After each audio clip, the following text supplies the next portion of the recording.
Bismillahirrahmanirrahim. Assalamualaikum warahmatullahi wabarakatuh. Sabal khair. Ayyuha banati as-solihat. Kaifa halukunna? Alhamdulillah bi khairin. Baik anakku, hari ini kita jumpa lagi pada homeroom session. Pada saat ini kita akan mempelajari tentang berbakti kepada Allah dan orang tua. Kenapa berbakti kepada Allah lalu diikuti dengan berbakti kepada orang tua? Nah, untuk itu tujuan pembelajaran kita agar tahu dalil yang menyatakan tentang itu, yang mana Allah berfirman langsung dalam Al-Quran dan harus kita praktekkan, kita aplikasikan. Berbakti kepada Allah dengan cara beribadah kepada Allah dan bersyukur kepada kedua orang tua dengan bersyukur dan lain sebagainya. Allah berfirman dalam Al-Quran di surat Al-Isra ayat 23. A'udzu billahi minasyaitonir rajim. Bismillahirrahmanirrahim. Wa qada rabbuka alla ta'budu illa iyyahu wa bil walidaini ihsana. Imma yablughanna indakal kibara ahaduhuma aw kilahuma fala taqul lahumā uff wa la tanharhumā wa qul lahumā qawlan karīmā.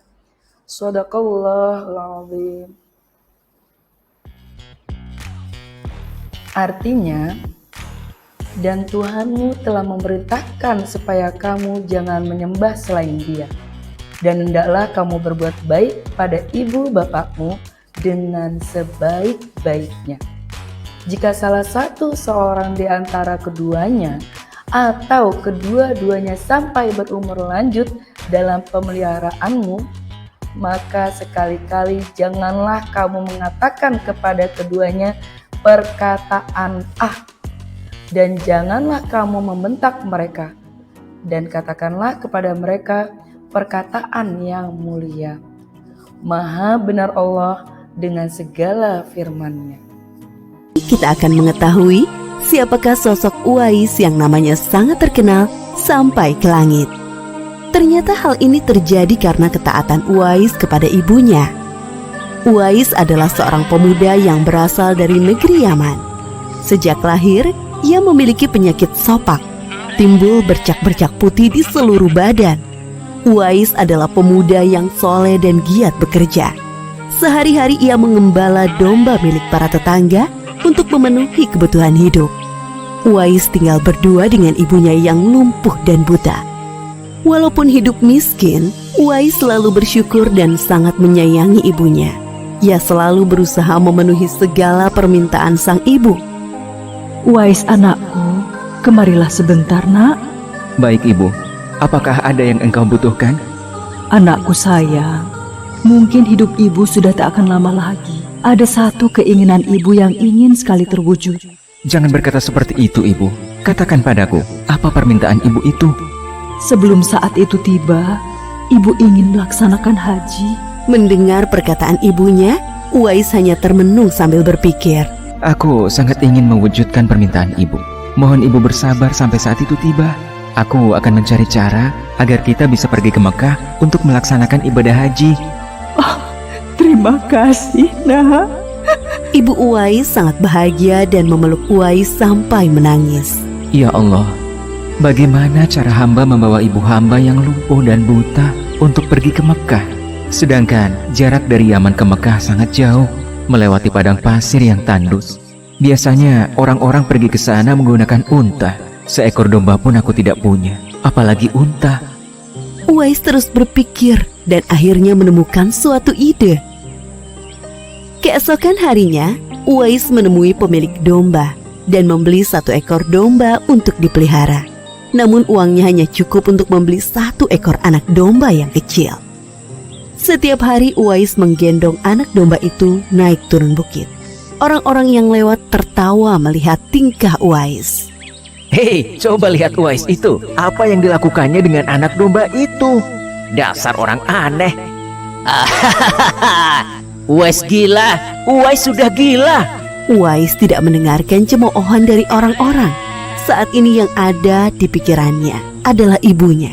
8 tahun berlalu dan tibalah pada musim haji. Anak domba Uwais semakin bertambah besar. Beratnya mencapai 100 kg. Begitu pula dengan Uwais. Badannya semakin kekar dan bertenaga. Berkat latihan setiap hari, beban berat yang dipikulnya tidak terasa lagi. Sekarang semua orang tahu bahwa apa yang dilakukan Uwais adalah bentuk pengorbanannya kepada sang ibu. Uwais menggendong ibunya sambil berjalan kaki dari Yaman menuju Mekah. Subhanallah, alangkah besar cinta Uwais kepada ibunya itu. Sesampai di Mekah, Uwais tetap menggendong ibunya untuk bertawaf di Ka'bah. Di hadapan Ka'bah, ibu dan anak itu berdoa, Ya Allah, ampunilah semua dosa ibuku. Bagaimana dengan dosamu, anakku? Dengan terampuninya dosa ibu, maka ibu akan masuk surga. Cukuplah ridho ibu yang mengantarkanku ke surga. Allah Subhanahu wa Ta'ala mendengar percakapan ibu dan anak laki-lakinya. Seketika itu penyakit sopak yang dideritanya sembuh. Hanya tertinggal 1 bulatan putih di telapak tangannya. Terima kasih ya Allah. Sekembalinya dari Mekah, Uwais meminta izin kepada ibunya untuk pergi ke Madinah.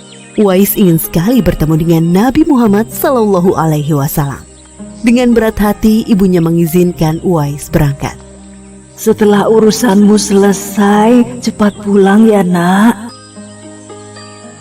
Sesampainya di Madinah, Uwais segera mencari rumah Nabi Muhammad SAW. Setelah menemukan, ia mengetuk pintu dan mengucapkan salam. Keluarlah istri Nabi, Aisyah radhiyallahu anha, seraya membalas salamnya.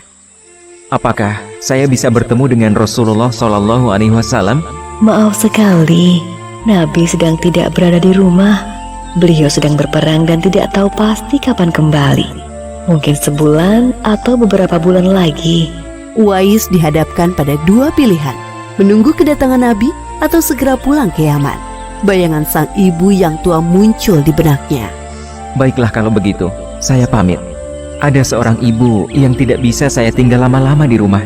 Sampaikan salam saya kepada Rasulullah SAW jika beliau sudah kembali dari perang. Terima kasih. Uwais kembali ke Yaman dengan perasaan haru dan sedih. Di satu sisi Uwais sangat ingin bertemu dengan Nabi Muhammad SAW.